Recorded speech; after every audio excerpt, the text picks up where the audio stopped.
ਸਾਡੇ ਕਲਚਰ ਵਿੱਚ ਇੱਕ ਬੁਰਾਈ ਹੈ ਹੋਈ। ਇੱਕ ਤਾਂ ਸਾਡੇ ਕੋਲ ਪੰਜਾਬੀ ਉਹਨਾਂ ਨੇ ਅੰਗਰੇਜ਼ਾਂ ਨੇ ਖ਼ਤਮ ਕਰ ਦਿੱਤੀ। ਸਾਡੇ ਕੋਲ ਕਿਸੇ ਜੋਗਾ ਨਹੀਂ ਰਹਿਣ ਦਿੱਤਾ। ਇੱਕ ਹੋਰ ਬੜੀ ਵੱਡੀ ਉਹਨਾਂ ਹਰਕਤ ਹੈ ਕੀਤੀ ਕਿ ਉਹਨਾਂ ਨੇ ਸਾਨੂੰ ਕਿਹਾ ਕਿ ਸਾਡਾ ਜਿਹੜਾ ਦੀਨ ਹੈ ਨਾ, ਦੀਨ ਵਿੱਚ ਜਿਹੜੀ ਇਬਾਦਾਤ ਨੇ ਨਾ, ਉਹ ਤੇ ਅੱਲਾਹ ਤਾਲਾ ਨੇ ਆਪਣੇ ਬੰਦੇ ਕੋਲ ਮਤਲੂਬ ਨੇ। ਅਸਾਂ ਦੀਨ ਦੇ ਨਾਲ ਕਲਚਰ ਨੂੰ ਆਪਣੇ ਕਲਚਰ ਦੇ ਉੱਤੇ ਓਵਰਲੈਪ ਕਰਤਾ। ਇਹ ਸਭ ਤੋਂ ਵੱਡੀ ਗਲਤ ਗੱਲ ਕੀਤੀ। ਕਲਚਰ ਜਿਹੜਾ ਨਾ ਅਰਬ ਦਾ ਕਲਚਰ, ਉਹ ਅਰਬ ਦੇ ਨਾਲ ਸੀ, ਅਰਬ ਦੇ ਵੀ ਮਾਮਲਾ ਸੀ। ਅਸਾਂ ਆਪਣੇ ਕਲਚਰ ਨੂੰ ਖ਼ਤਮ ਕਰ ਦਿੱਤਾ ਔਰ ਉਹ ਮਜ਼ਹਬੀ ਤੌਰ ਦੇ ਉੱਤੇ ਅਸਾਂ ਉਸ ਕਲਚਰ ਨੂੰ ਅਪਣਾਉਣਾ ਸ਼ੁਰੂ ਕੀਤਾ, ਜੋ ਕਿ ਪੋਸੀਬਲ ਨਹੀਂ। ਮਜ਼ਹਬ ਸਮਝਿਆ ਇਸ ਨੂੰ, ਨਾ ਅਸੀਂ ਉਹ ਕਲਚਰ ਨੂੰ ਜਾਣਦੇ ਸਾਂ ਉਹ ਨਾ ਮਾਮਲਾ। ਨਤੀਜਤਨ ਸਾਡਾ ਆਪਣਾ ਜਿੰਨੇ ਵੀ ਸਾਡੇ ਕਲਚਰ ਪ੍ਰੋਗਰਾਮ ਸਨ ਉਹ ਹਾਈ ਕੋਰਟ ਦੀ ਮਰਜ਼ੀ ਦੇ ਮੁਤਾਬਕ ਹੋਣੇ ਸ਼ੁਰੂ ਹੋ ਗਏ। ਉਹ ਇਜਾਜ਼ਤ ਦੇਵੇਗੀ। ਸਾਡੇ ਕੋਲ ਬੜਾ ਅੱਛਾ ਫੈਸਟੀਵਲ ਜਿਹੜਾ ਬਸੰਤ ਦਾ ਵੀ ਸੀ। ਅੱਜ ਕੋਈ ਬੰਦਾ ਗੌਰਮੈਂਟ ਚਾਹੇ ਉਹਨਾਂ ਕੋਲ ਕੰਟਰੋਲ ਕਰਨਾ ਕਿਹੜਾ ਔਖਾ ਕੰਮ ਹੈ। ਸਾਰੀ ਦੁਨੀਆ ਚਾਈਨਾ 'ਚ ਚੜਾਈ ਜਾਂਦੀ ਹੈ ਪਤੰਗਬਾਜ਼ੀ, ਸਾਰੇ ਫੈਸਟੀਵਲ ਹੁੰਦੇ ਨੇ। ਅਸੀਂ ਆਪਣਾ ਇਹ ਚੀਜ਼ ਬੰਦ ਖਰਾਬ ਕਰਤੀ। ਡੋਰ 'ਤੇ ਕੰਟਰੋਲ ਕਰਨਾ ਗੌਰਮੈਂਟ ਵਾਸਤੇ ਕੋਈ ਮੁਸ਼ਕਿਲ ਕੰਮ ਨਹੀਂ ਸੀ। ਲੋਕਾਂ ਨੂੰ ਤਰਬੀਅਤ ਕਰਨਾ ਔਰ ਇਹੀ ਗੌਰਮੈਂਟ ਦਾ ਤਾਂ ਕੰਮ ਹੁੰਦਾ। ਲੇਕਿਨ ਅਸੀਂ ਪਬਲਿਕਲੀ ਜਿਹੜੇ ਜਿੰਨੇ ਕਲਚਰਸ ਦੇ ਪ੍ਰੋਗਰਾਮ ਸਨ ਸਭ ਖਤਮ ਕਰਤੇ ਆਸਤਾ ਆਸਤਾ। ਆਪਣੇ ਕਲਚਰ ਦੇ ਨਫ਼ਰਤ ਵੀ ਪੈਦਾ ਕੀਤੀ ਆਪਣੇ ਨਾਲ ਔਰ ਆਪਣੇ ਖਤਮ ਵੀ ਕਰ ਦਿੱਤੇ। ਇਹ ਤਾਂ ਹੁਣ ਐਫਰਟ ਸ਼ੁਰੂ ਹੋਈ ਹੈ ਥੋੜ੍ਹੀ ਬਹੁਤ ਜਿਹੜੀ ਹੈ ਲੋਕਾਂ ਨੇ ਕੀਤੀ ਹੈ, ਅਤੇ ਵਰਨਾ ਇਹ ਸਾਡਾ ਮਾਮਲਾ ਬੜਾ ਖਤਰਨਾਕ। ਸਾਡੇ ਮੌਲਵੀ ਨੇ ਅਰਬ ਦਾ ਕਲਚਰ ਸਾਡੇ ਇੱਥੇ ਲਾਉਣ ਦੀ ਕੋਸ਼ਿਸ਼ ਕੀਤੀ। ਕਲਚਰ ਇੱਕ ਡਿਫਰੈਂਟ ਚੀਜ਼ ਹੁੰਦੀ ਹੈ, ਤੁਹਾਡਾ ਮਜ਼ਹਬੀ ਅਫੀਲੀਏਸ਼ਨ ਇੱਕ ਡਿਫਰੈਂਟ ਚੀਜ਼ ਹੁੰਦੀ ਹੈ। ਮਜ਼ਹਬ ਜੋ ਅਹਿਕਾਮਾਤ ਅੱਲਾਹ ਤਾਲਾ ਨੇ ਦਿੱਤੇ ਸਾਨੂੰ ਉਹਨਾਂ ਕੋਈ ਪਰਵਾਹ ਨਹੀਂ। ਸੱਚ ਬੋਲਣਾ ਨਹੀਂ ਬੋਲਣਾ ਨਹੀਂ। ਜਿਹੜਾ ਉੱਥੋਂ ਬੰਦਾ 6 ਮਹੀਨੇ ਸਊਦੀ ਅਰਬ ਕੰਮ ਕਰ ਰਿਹਾ ਨਾ, ਉਹ ਇੱਥੇ ਪਾਕਿਸਤਾਨ ਅਗਰ ਕੋਈ ਸ਼ਾਦੀ 'ਤੇ ਜਾਂਦਾ ਨਾ, ਤਾਂ ਅਰਬੀ ਝੋਗਾ ਪਾ ਕੇ ਨਾ ਫਿਰਦਾ ਹੁੰਦਾ। ਬਸ ਉਹਦੀ ਜ਼ਿਹਨੀ ਸੋਚ ਹੈ ਵੇ ਕਿ ਸ਼ਾਇਦ ਮੈਂ ਮਜ਼ਹਬੀ ਬਹੁਤ ਜ਼ਿਆਦਾ ਹੋ ਗਿਆ। ਹਾਲਾਂਕਿ ਝੋਗਾ ਜਿਹੜਾ ਉਹ ਅਰਬੀਆਂ ਦਾ ਕਲਚਰ ਸੀ, ਉਹਨਾਂ ਦਾ ਮਜ਼ਹਬ ਨਹੀਂ ਸੀ। ਹੈ ਅਰਬ ਲਿਬਾਸ ਹੈ, ਮਜ਼ਹਬ ਨਹੀਂ। ਸਿੰਧ ਦਾ ਆਪਣਾ ਕਲਚਰ ਹੈ, ਪਿਸ਼ਾਵਰ ਦਾ ਆਪਣਾ ਕਲਚਰ ਹੈ, ਬਲੋਚਿਸਤਾਨ ਦਾ ਆਪਣਾ ਹੈ, ਪੰਜਾਬ ਦਾ ਆਪਣਾ ਕਲਚਰ, ਅਫਗਾਨਿਸਤਾਨ ਦਾ ਆਪਣਾ ਕਲਚਰ ਦੇ ਉੱਤੇ ਇਸਲਾਮ ਨੇ ਕੋਈ ਪਾਬੰਦੀ ਨਹੀਂ ਲਗਾਈ। ਤੁਸੀਂ ਆਪਣਾ ਕਲਚਰ ਹਮੇਸ਼ਾ ਲੋਕਾਂ ਦੀ ਕਮਿਊਨਿਟੀ ਵਿੱਚ ਕੋਈ ਬੁਰਾਈ ਨਹੀਂ ਹੁੰਦੀ। ਲੋਕ ਉਹਨੂੰ ਅੱਛੇ ਤਰੀਕੇ ਨਾਲ ਕਰ ਦਿੰਦੇ ਨੇ। ਲੇਕਿਨ ਅਸਾਂ ਇੰਪੋਰਟ ਕੀਤਾ, ਬਾਹਰੋਂ ਇੰਪੋਰਟ ਕਰਨ ਦੀ ਬਜਾਏ ਸਾਡੇ ਇੱਥੇ ਗੈਪ ਆ ਗਿਆ। ਸਾਡੇ ਸ਼ਾਦੀ ਵਿਆਹ ਦੇ ਉੱਤੇ ਅਸੀਂ ਹਿੰਦੂਆਨਾ ਰਸੂਮਾਂ ਕਿਉਂ ਅਡਾਪਟ ਕਰਦੇ ਹਾਂ? ਸਾਡਾ ਆਪਣੀ ਚੀਜ਼ ਵਿੱਚ ਗੈਪ ਹੈ। ਜਿਸ ਤਰ੍ਹਾਂ ਖਾਲੀ ਗਲਾਸ ਆ ਉਹਦੇ ਪਾਣੀ ਪਾਓ ਤਾਂ ਉਹ ਪਾਣੀ ਆਰਾਮ ਨਾਲ ਆ ਜਾਂਦਾ। ਅਗਰ ਸਾਡਾ ਕਲਚਰ ਦੇ ਉੱਤੇ ਅਸਾਂ ਕੋਈ ਕੰਮ ਕੀਤਾ ਹੁੰਦਾ ਤਾਂ ਮਜਾਲ ਹੈ ਕਿ ਸਾਨੂੰ ਇੰਡੀਆ ਕੋਲੋਂ ਡਰ ਹੁੰਦਾ। ਸਾਨੂੰ ਤਾਂ ਲੋੜ ਹੀ ਕੋਈ ਨਹੀਂ ਗੌਰਮੈਂਟ ਦੀ ਕੋਈ ਚੈਨਲ ਬੰਦ ਕਰੇ, ਸਾਡਾ ਆਪਣਾ ਕਲਚਰ ਬੜਾ। ਇਹ ਬੜੀਆਂ ਹੀ ਪ੍ਰੋਬਲਮਾਂ। ਇਹ ਤਾਂ ਹੁਣ ਅਸੀਂ ਗੱਲ ਕਰਦੇ ਨਹੀਂ ਤੇ 70 ਸਾਲ ਪਹਿਲਾਂ ਕਰਦੀ ਸੀ। ਹਾਂ, ਕਿਆ ਬਾਤ। ਕਿ ਥੋੜ੍ਹਾ ਜਿਹਾ ਮਸਲਾ ਹੈ, ਉਹ ਤਾਕਤ ਵਿੱਚ ਪੂਰਾ ਹੈ, ਲੇਕਿਨ ਉਹਨੂੰ ਤਰਬੀਅਤ ਨਹੀਂ ਹੈ ਇਕੱਠੇ ਰਹਿਣ ਦੀ।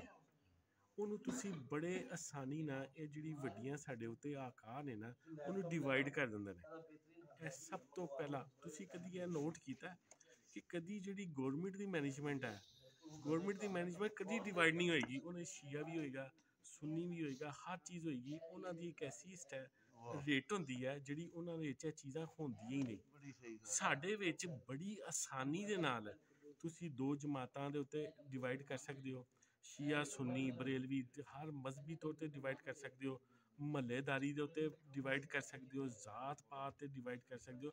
ਉਹਨਾਂ ਨੇ ਇਹ ਅੱਜ ਦਾ ਕੰਮ ਨਹੀਂ ਕੀਤਾ ਆ। ਇਹ ਉਹਨਾਂ ਨੇ ਸਾਨੂੰ ਜਦੋਂ ਪੂਰਾ ਸਾਡਾ ਅਰਬ ਦੇ ਉੱਤੇ ਸਲਤਨਤ ਉਸਮਾਨੀਆ ਸੀ ਨਾ, ਉੱਥੋਂ ਜਦੋਂ ਤੋੜਨਾ ਸ਼ੁਰੂ ਕੀਤਾ, ਸਾਨੂੰ ਡਿਵਾਈਡ ਐਂਡ ਰੂਲ ਇਹ ਅਲਾਮਾ ਇਕਬਾਲ ਦਾ ਆਈਡੀਆ ਨਹੀਂ ਸੀ। ਇਹ ਹਿਸਟਰੀ ਦੱਸਦੀ ਹੈ। ਇਹ ਗੋਰਿਆਂ ਦਾ ਮੁਕੰਮਲ ਪੁਰਾਣਾ ਪਲਾਨ ਸੀ। ਉਹ ਤੁਸੀਂ ਅੱਜ ਵੀ ਦੇਖੋ, ਜਦੋਂ ਵੀ ਗੌਰਮੈਂਟ ਤੁਸੀਂ ਮੂਵਮੈਂਟ ਕਰੋਗੇ, ਤੁਸੀਂ ਇਕੱਠੇ ਹੋਗੇ, ਕਿਸੇ ਨਾ ਕਿਸੇ ਤਰੀਕੇ ਨਾਲ ਖੁਦ ਭਾਵੇਂ ਉਹ ਖੁਦ ਐਫਰਟ ਕਰੇ, ਤੁਹਾਡੇ ਵਿੱਚ ਬਾਸਾਨੀ ਉਹ ਡਿਵਾਈਡ ਕਰ ਦੇਗੀ। ਇਹ ਚੀਜ਼ ਤੁਸੀਂ ਸੋਚਦੇ ਕਿ ਤੁਹਾਡਾ ਕੌਜ਼ ਕੀ ਹੈ, ਤੁਸੀਂ ਕਿਹਦੇ ਵਾਸਤੇ ਜ਼ਿੰਦਗੀ ਗੁਜ਼ਾਰਨੀ ਹੈ। ਤੁਹਾਡੇ ਬਾਕੀ ਪਰਸਨਲ ਮਾਮਲੇ ਨੇ, ਇਹਨਾਂ 'ਚ ਵਜ਼ਨ ਵਿੱਚ ਫ਼ਰਕ ਰੱਖਣਾ। ਪਰਸਨਲ ਮਾਮਲਾ, ਬੰਦਾ ਕੋਈ ਸ਼ੀਆ ਵੀ ਹੋ ਸਕਦਾ, ਕੋਈ ਸੁੰਨੀ ਵੀ ਹੋ ਸਕਦਾ, ਕੋਈ ਗੈਰ ਮੁਸਲਿਮ ਵੀ ਹੋ ਸਕਦਾ। ਇਹ ਲੇਕਿਨ ਇਹ ਉਹਨਾਂ ਨੂੰ ਸੋਚਣਾ ਚਾਹੀਦਾ ਇਹ ਤੁਹਾਨੂੰ ਡਿਵਾਈਡ ਨਾ ਕਰ ਸਕਣ। ਇਹ ਸਾਨੂੰ ਤਰਬੀਅਤ ਜਿਹੜੀ ਹੈ ਨਾ, ਜਿਸ ਤਰ੍ਹਾਂ 1000 ਸਾਲ ਲੱਗੇ ਨਾ ਉਹਨਾਂ ਨੂੰ ਕਰਦੇ, ਸਾਨੂੰ ਵੀ ਬੜਾ ਟਾਈਮ ਲੱਗਣਾ। ਲੇਕਿਨ ਸਾਡਾ ਹੱਲ ਇੱਕੋ ਹੀ ਹੈ। ਉਹਨਾਂ ਵਾਸਤੇ ਅਸੀਂ ਕਦੀ ਵੀ ਪ੍ਰੋਬਲਮ ਨਹੀਂ ਆ। ਦੇਖੋ, ਉਹ ਦੋ ਬੰਦਾ, ਇੱਕ ਥਾਣੇਦਾਰ ਹੁੰਦਾ, ਦੋ ਬੰਦਾ ਹੁੰਦਾ, ਤੁਹਾਡਾ 1000 ਬੰਦਾ ਹੁੰਦਾ, 1000 ਬੰਦੇ ਵਾਸਤੇ ਉਹ ਇਕੱਲਾ ਥਾਣੇਦਾਰ ਕਾਫੀ ਹੁੰਦਾ। ਇਸ ਵਾਸਤੇ ਕਿ ਉਹਨੇ ਹਰ ਉਹ ਤਰੀਕਾ ਇਸਤੇਮਾਲ ਕਰਨਾ ਜਿਹਦੇ ਤੁਹਾਨੂੰ ਤਕਸੀਮ ਕੀਤਾ ਹੈ। ਅਤੇ ਉਹਨੇ ਸਾਡਾ ਇਹ ਜਿਹੜਾ ਮਜ਼ਦੂਰ ਨੂੰ ਪਤਾ ਚੱਲੇ ਨਾ ਕਿ ਉਹਦਾ ਜਿਹੜੀ ਮਜ਼ਹਬੀ ਹੈਸੀਅਤ ਹੈ, ਉਹਦੀ ਸਿਆਸੀ ਜੋ ਵਾਬਸਤਗੀ ਹੈ, ਇਹ ਉਹਦਾ ਜ਼ਾਤੀ ਫੇਲ ਹੈ। ਲੇਕਿਨ ਜਿਸ ਕਾਜ਼ ਵਾਸਤੇ ਉਹ ਖੜਾ ਆ ਉਹ ਇੱਕ ਮਜ਼ਦੂਰ ਦੇ ਬੈਨੀਫਿਟ ਵਾਸਤੇ ਖੜਾ ਆ, ਉੱਥੇ ਉਹ ਡਿਵਾਈਡ ਨਹੀਂ ਹੋ ਸਕਦਾ। ਇਹ ਉਹਨੇ ਆਪਣੇ 'ਚ ਇਹ ਚੀਜ਼ ਪੈਦਾ ਕਰਨੀ ਹੈ, 5 ਸਾਲ ਲੱਗਣ 10 ਸਾਲ ਲੱਗਣ, ਲੇਕਿਨ ਇਹ ਚੀਜ਼ ਉਹਨੇ ਜ਼ਰੂਰੀ ਪੈਦਾ ਕਰਨੀ ਹੈ। ਫਿਰ ਉਹ ਉਹਦੇ ਵਾਸਤੇ ਔਖਾ ਕੰਮ ਨਹੀਂ ਹੈ ਕਿ ਕਿਸੇ ਜਗ੍ਹਾ ਦੇ ਉੱਤੇ ਆ ਜਾਵੇ। ਮੈਂ ਦੇਖਣਾ ਜੀ बहुत शुक्रिया, थैंक यू। ਉਹ ਸਿਰਫ VIPs ਵਾਸਤੇ ਤੇ ਕਾਰਾਂ ਵਾਸਤੇ ਡਿਜ਼ਾਈਨ ਹੋਈ ਹੈ। ਔਰ ਈਵਨ ਹੈ ਕਿ ਤੁਸੀਂ ਦੇਖੋ ਸਾਡੇ ਮਜ਼ਦੂਰ ਤਬਕੇ ਦੇ ਕੋਲ ਉਹਦੀ ਸੋਚ ਆ, ਉਹ ਕਿਉਂ ਵਾਇਲੇਸ਼ਨ ਕਰਦਾ? ਉਹ 2000 ਰੁਪਏ ਦਾ ਉਹਨੂੰ ਚਲਾਨ ਨਹੀਂ ਹੁੰਦਾ, ਫਿਰ ਵੀ ਬਾਜ਼ ਨਹੀਂ ਆਉਂਦਾ। ਅਸਲ ਵਿੱਚ ਹੈ ਕਿ ਉਹਦੀ ਨੋਈਅਤ ਦੇਖੋ ਕਿ ਉਹ ਕਰਦਾ ਕਿਉਂ ਐਸਾ। ਉਹਦੇ ਵਾਸਤੇ ਉਹਦੇ ਕੋਲ ਸੋਰਸ ਆਫ ਇਨਕਮ ਘੱਟ ਹੈ। ਉਹ ਪੈਟਰੋਲ ਨਹੀਂ ਖਰਚ ਕਰਨਾ ਚਾਹੁੰਦਾ ਜਿਹੜਾ ਉਹ ਯੂ ਟਰਨ ਤੇ 4 ਕਿਲੋਮੀਟਰ ਤੇ ਜਾਏਗਾ, 4 ਕਿਲੋਮੀਟਰ ਤੋਂ 12, 4 ਤੋਂ 8 ਕਿਲੋਮੀਟਰ ਜਿਹੜੀ ਐਕਸਟਰਾ ਉਹਨੂੰ ਪੈਟਰੋਲ ਦੀ ਕਾਸਟ ਪੈਂਦੀ ਹੈ ਨਾ, ਉਹ ਅਫੋਰਡ ਨਹੀਂ ਕਰ ਸਕਦਾ। ਉਹਦੇ ਵਾਸਤੇ ਤੁਸੀਂ ਹੁਣ ਜੋ ਮਰਜ਼ੀ ਕਰੋ, ਉਹ ਇਹ ਹਰਕਤ ਤੋਂ ਨਹੀਂ ਬਾਜ਼ ਆਏਗਾ।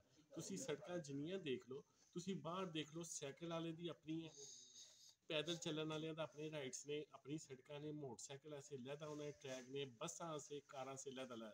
ਸਾਡੇ ਇੱਥੇ ਸਿਰਫ ਕਾਰਾਂ ਸੇ ਰੋਡ ਡਿਜ਼ਾਈਨ ਹੁੰਦੀ ਹੈ, ਅੰਡਰਪਾਸ, तमाम ਚੀਜ਼ਾਂ, तमाम ਪੈਸੇ। ਗਰੀਬ ਵੀ ਤੇ ਉਹੀ ਪੈਸੇ ਦਾ ਪੈਟਰੋਲ ਦਿੰਦਾ ਨਾ ਜਿਹੜਾ ਅਮੀਰ ਦਿੰਦਾ, ਤੇ ਗਰੀਬ ਦਾ ਪੈਸਾ ਕਦੀ ਤੁਸੀਂ ਮੈਨੂੰ ਦੱਸ ਸਕਦੇ ਕਿ ਮਿਸੀ ਸ਼ਾਹ ਅੰਡਰਪਾਸ ਬਣਿਆ ਹੋਵੇ, ਫਲਾਈਓਵਰ ਬਣਿਆ ਹੋਵੇ? ਇਹ ਸਾਰੇ ਤੁਹਾਡੇ ਜਾ ਕੇ ਡਿਫੈਂਸ ਵਿੱਚ ਤੁਸੀਂ ਦੇਖੋ, ਡਿਫੈਂਸ ਵਾਲੇ ਬੰਦੇ ਤੇ ਆ ਬਾਹਰ ਰਹਿੰਦੇ ਨੇ, ਉਹ ਤੁਸੀਂ ਦੇਖੋ ਸਾਰਾ ਪੈਸਾ ਅਲਟੀਮੇਟਲੀ ਟ੍ਰਾਂਸਫਰ ਹੁੰਦਾ ਲੀਡ ਕਲਾਸ ਵਿੱਚ। ਔਰ ਵੱਡੀ ਗੱਲ ਤੁਹਾਨੂੰ ਦੱਸਾਂ, ਤੁਸੀਂ ਇਹ ਡਿਫੈਂਸ ਦੇ ਇਲਾਕੇ ਚਲੇ ਜਾਓ, ਤੁਹਾਨੂੰ ਅਮੂਮਨ ਪੈਟਰੋਲ ਪੰਪ ਜਾਂ ਪਬਲਿਕ ਟਰਾਂਸਪੋਰਟ ਦੀ ਸਹੂਲਤ ਨਹੀਂ ਮਿਲਦੀ। ਉਹ ਉਹਨਾਂ ਦੀ ਵਜ੍ਹਾ ਪਤਾ ਕਿਉਂ ਹੈ?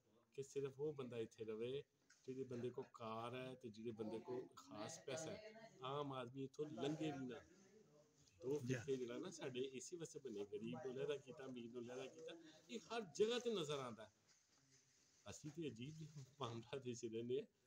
ਤੇ ਮੈਂ ਦੇਖਣਾ ਕਿ ਇਹ ਤੁਹਾਡੀਆਂ ਸੜਕਾਂ ਜਿਹੜੀਆਂ ਨਾ, ਯੂਰਪ ਸਾਰਾ ਤੁਸੀਂ ਫਿਰੋ ਨਾ, ਅੱਜ ਵੀ ਇਸ਼ਾਰੇ ਲੱਗੇ ਨੇ, ਤੁਹਾਨੂੰ ਟਰਨਿੰਗ ਆਸਾਨ ਹੈ, ਰੋਡ ਤੇ ਸਾਈਨ ਲੱਗੇ ਨੇ। ਅਸਾਂ ਰੋਡ ਤੇ ਏਡੀ ਦੀ ਬਾਉਂਡਰੀ ਵਾਲ ਕਰਤੀ, ਉਹ ਏਡੀ ਦੀ ਦੂਰੋਂ ਟਰਨ ਲੈਣ ਜਾਓ, ਸਾਈਕਲ ਵਾਲਾ ਤੇ ਖਤਮ ਹੋ ਗਿਆ, खत्म हो ਉਹਨੇ ਰੋਡ ਕ੍ਰਾਸ ਕਰਨੀ ਹੈ, ਉਹ ਨਹੀਂ ਕਰ ਸਕਦਾ।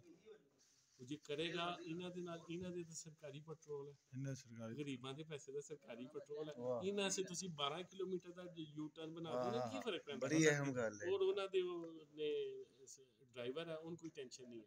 ਤੁਹਾਡਾ ਬੁਨਿਆਦੀ ਸਟਰਕਚਰ ਖਰਾਬ ਹੋ ਗਿਆ, ਲਿਵਿੰਗ ਨੂੰ ਤੁਸੀਂ ਅਨਏਬਲ ਕਰਤਾ, ਕੁਝ ਲੋਕਾਂ ਨੂੰ ਕੀੜੇ ਮਕੌੜੇ ਬਣਾਤਾ, ਉਹਨਾਂ ਉੱਤੇ ਕਹਿ ਦਿੱਤਾ ਕਿ ਤੁਸੀਂ ਇੱਥੇ ਮੁਤਮਿਨ ਰਹਿਣਾ ਹੈ, ਹਰ ਹਾਲਤ ਵਿੱਚ ਕਰ ਹੀ ਕੁਛ ਨਹੀਂ ਸਕਦੇ।